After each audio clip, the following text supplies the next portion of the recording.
77వ సంవత్సరం ప్రపంచంలోనే అత్యంత భయంకరంగా మారిన ఆ సంవత్సరపు వేసవి ఎంత వేడిగా భయంకరంగా ఉండేది అంటే బ్రిటిష్ ఇండియాలోని మద్రాసి ప్రెసిడెన్సీలో లక్షలాది మరణాలు సంభవించాయి. భారతదేశంలోని ప్రతి రాష్ట్రం, ప్రతి జిల్లా, ప్రతి గ్రామంలో మృతదేహాలు కుప్పలుగా పడి ఉన్నాయి. సుమారు 2 కోట్ల మంది ప్రజలు చనిపోయారని అంచనా. భారతదేశాన్ని దాదాపు కరువు కాటల్లోకి నెట్టింది ఆ సంవత్సరం. కానీ షాకింగ్ విషయం ఏంటంటే కేవలం భారతదేశంలోనే ఈ కరువు సంభవించలేదు. ఆ సంవత్సరం చైనా దేశంలో కూడా భారీ కరువు ఏర్పడ్డది. దాంతో చైనా దేశంలో 2 నుంచి 3 కోట్ల మంది ప్రజలు మరణించారు. అంతేకాకుండా బ్రెజిల్లో 5 లక్షల మంది మరణించగా ఇథియోపియా, మొరాక్కో, సౌత్ ఆఫ్రికా వంటి దేశాల్లో ఆకలితో లక్షలాది మంది ప్రజలు మరణించారు. సో ఇప్పుడు అసలు ప్రశ్న ఏంటంటే 1877లో జరిగింది ఏంటి? భారతదేశంలో కరువు సంభవించడానికి గల కారణాలు ఏంటి? దాంతో పాటు ప్రపంచ వ్యాప్తంగా ఇన్ని మరణాలకు సంబంధించిన ఆ సంఘటన ఏంటి? రండి తెలుసుకుందాం మనం ఈ వీడియోలో.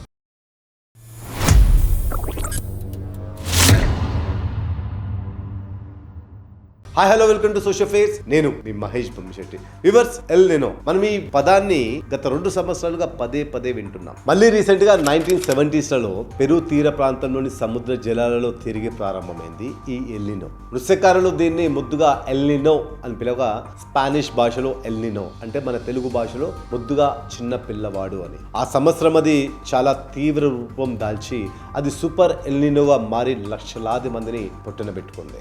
ఇప్పుడు 2026లో సుమారు 140 సంవత్సరాల తర్వాత ఈ సూపర్ ఎల్ నినో తిరిగి రాబోతుందని శాస్త్రవేత్తలు చెప్తున్నారు. పసిఫిక్ మహాసముద్రం మార్పుల నేపథ్యంలో ఎల్ నినో ప్రారంభమైందని సముద్ర సమాచార సేవల సంస్థ ఇన్కాయిస్ ఇటీవలే ప్రకటించింది. El Niño is likely to happen and this event will be strong. యూరోప్లోని వాతావరణ కేంద్రమైనటువంటి ECMWF European centre of medium range weather forecast ఆధారంగా గత 140 సంవత్సరాల తర్వాత ఈ సూపర్ ఎల్ నినో తిరిగి ప్రపంచాన్ని కుదిపేయబోతుందని శాస్త్రవేత్తలు చాలా గట్టిగానే హెచ్చరిస్తున్నారు. కొంతమంది దీన్ని మెగా ఎల్ నినో అని అంటున్నారు. అంతేకాదు 2026 సమ్మర్ మానవ చరిత్రలో అత్యంత ప్రమాదకరమైన సమ్మర్ అని కూడా చాలా మంది పేర్కొంటున్నారు. एक बात ये कि इस साल गर्मी ज्यादा पड़ेगी क्योंकि अल नीनो असर डालेगा. कह रहे हैं कि इस साल का El Nino super El Nino होने वाला है. This year heat up by at least 2 degrees Celsius, maybe even higher. That's what will make it a super El Nino. Because ఇప్పటికే పరిస్థితి చూడండి, ఢిల్లీలో 40 డిగ్రీ సెల్సియస్ ఆల్రెడీ దాటేసాం. యూపీ, రాజస్థాన్ లో అయితే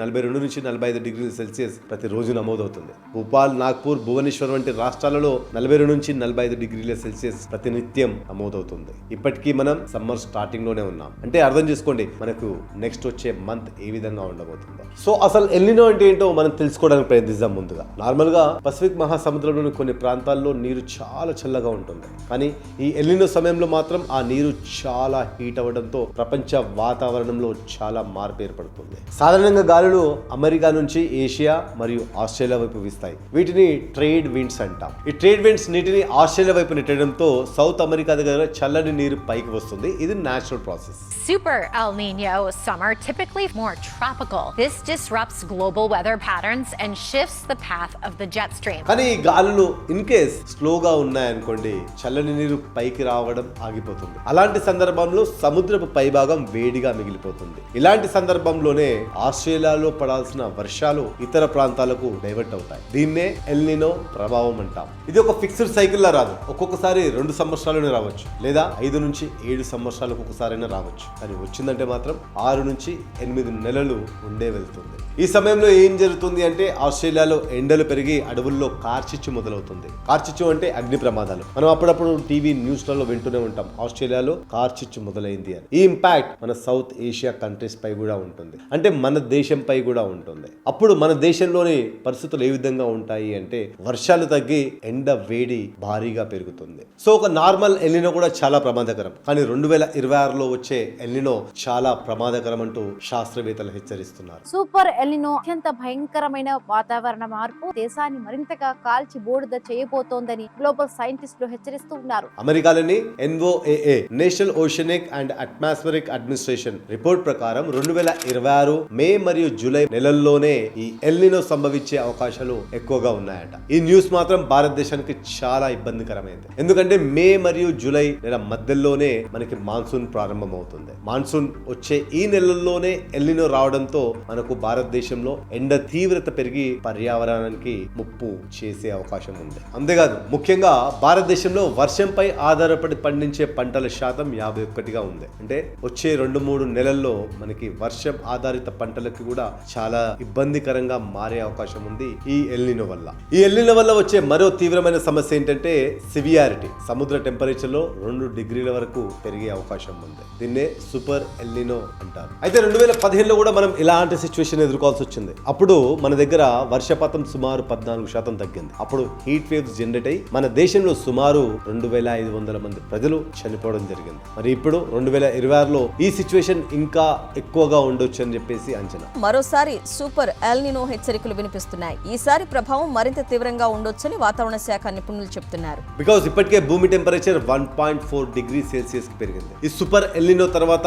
ఇంకో 1.5 డిగ్రీ సెల్సియస్ పెరిగే అవకాశం ఉంది. అంటే మొత్తం 2.9 డిగ్రీ సెల్సియస్ మన భూమి వేడి ఉండబోతుంది. ఇది ఎలా ఉంటుంది అంటే 40 డిగ్రీ సెల్సియస్ రూమ్ లో ఒక హీటర్ ఆన్ చేసినట్టు. అయితే భారతదేశంపై 2026 ఎల్నినో వల్ల 4 ముఖ్యమైన ప్రభావాలు కలిగే అవకాశం లేకపోలేదు. ఒకటోది మాన్సూన్ అంటే వర్షాలు పడకపోవడం, రెండవది హీట్ వేవ్స్ ఎండల వేడిమి తీవ్రతరం అవడం, మూడవది పంటలు ఎండిపోవటం, నాలుగవది ఆహారాల ధరలు పెరిగిపోవటం. ఇలా ఆహారాల ధరలు, వర్షాలు పడకపోవటం, అదే విధంగా పంటలు పండకపోవడంతో భారతదేశంలో ఫుడ్ ఇన్ఫ్లేషన్ 9% వరకు పెరిగే అవకాశం ఉంది. ఇక సిటీస్ లో అయితే రోజు రోజుకి చెట్లు తగ్గిపోతున్నాయి. ఈ కాంక్రీట్ బిల్డింగ్స్ పెరగడంతో హీట్ స్టోర్ అయ్యి రాత్రులలో ఆ హీట్ రిలీజ్ అవ్వడం జరుగుతుంది. దీంతో రాత్రి వేళల్లో కూడా వేడి అనేది తగ్గడం లేదు. దీన్నే అర్బన్ హీట్ ఐస్లాండ్ అని అంటాం. దీంతో మన శరీరం చల్లబడదు, హీట్ స్ట్రోక్ వచ్చే అవకాశం కూడా పెరుగుతుంది. నెక్స్ట్ ఏసీలు. ఈ ఏసీలు గది లోపల మాత్రం చాలా చల్లగా ఉంటాయి, కానీ గది బయట మాత్రం చాలా వేడి గాలిని జనరేట్ చేస్తుంది. ఇది ప్రకృతికి ఎంతో ప్రమాదకరం. ఇప్పుడు వీటన్నిటి ప్రభావం రెగ్యులర్ గా బయట వర్క్ చేసే ప్రజలపై పడుతుంది. భారతదేశంలో సుమారు 38 కోట్ల మంది ప్రజలు అవుట్ సైడ్ వర్క్ చేస్తారు. ఇందులో ఆటో రిక్షా డ్రైవర్లు కానివ్వండి, కూలీలు కానివ్వండి, గిగ్ వర్కర్స్ అంటే స్విగ్గీ, జొమాటో, ర్యాపిడో వంటి డ్రైవర్స్ కూడా ఇందులో ఉంటారు. వీళ్ళకి బేసిక్ సెక్యూరిటీ అయినటువంటి ఇన్సూరెన్స్ కూడా రెగ్యులర్ గా ఉండదు. 2024 హీట్ వేవ్స్ వల్ల భారతదేశం నష్టపోయిన డబ్బెంతో తెలుసా? సుమారు $194 బిలియన్. అంతేకాదు ప్రతి సంవత్సరం భారతదేశంలో 1,50,000 అంటే 150,000 మందికి పైగా ఈ హీట్ వేవ్స్ వల్ల చనిపోతున్నారు. ప్రపంచంలో చనిపోతున్న ప్రతి 5గురిలో ఒకరు మన భారతీయుడే అవ్వడం చాలా బాధగా ఉంది. మరి దీనికి సొల్యూషన్ లేదా అంటే ఉంది, చెట్లను నాటడం. ఇది టెంపరేచర్ ని 12 డిగ్రీ సెల్సియస్ కి తగ్గించగలదు. కానీ రియాలిటీలో మాత్రం మన భారతదేశంలో ఇలా జరగడం లేదు. ప్రతి సంవత్సరం 18,200 హెక్టార్ల అడవుల్ని నాశనం చేయడం జరుగుతుంది. కొత్తగా నాటుతున్న మొక్కలలో 50% పైగా మొక్కలు అక్కడే వాడిపోవడం జరుగుతుంది. కేవలం 50% మాత్రమే మనం నాటిన మొక్కల్లో మనకు ఉపయోగపడుతున్నాయి. సో మనం ఇప్పుడు చేయాల్సినవి, అదేవిధంగా మనం ముందున్న 2 మార్గాలు ఏంటివి అంటే పాత చెట్లను కాపాడుకుంటూ కొత్త చెట్లను పోషించడం. అదేవిధంగా ప్రతినిత్యం ఈ వేసవి అయ్యేంత వరకు మనం మధ్యాహ్నం సమయంలో అంటే 12 నుంచి 2-3 గంటల వరకు బయటకి వెళ్ళకపోవడం, మన బాడీని హైడ్రేట్ గా ఉంచుకోవడం, దానికి తోడు సాటి వారికి సహాయం చేయడం అంటే ఎండలో పనిచేస్తున్న వారికి